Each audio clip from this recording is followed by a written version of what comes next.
இவ்வளவு பெண்கள் உட்கார்ந்துருக்கீங்களாங்க, மனசாட்சியை தொட்டு சொல்லுங்க. அவங்க மணி பர்ஸ்ல யாரெல்லாம் வீட்டுக்கார போட்டோ வச்சிருக்கீங்க?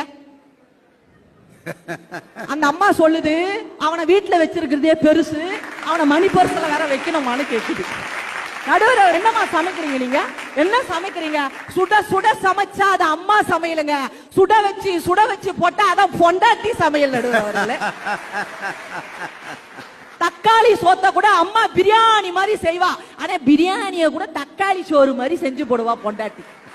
நடுவர்களே, கமகமான வாசனை வந்தா அது அம்மா சமையல், வாசனை வருதா அப்படின்னு பார்த்தா அது பொண்டாட்டி சமையல்.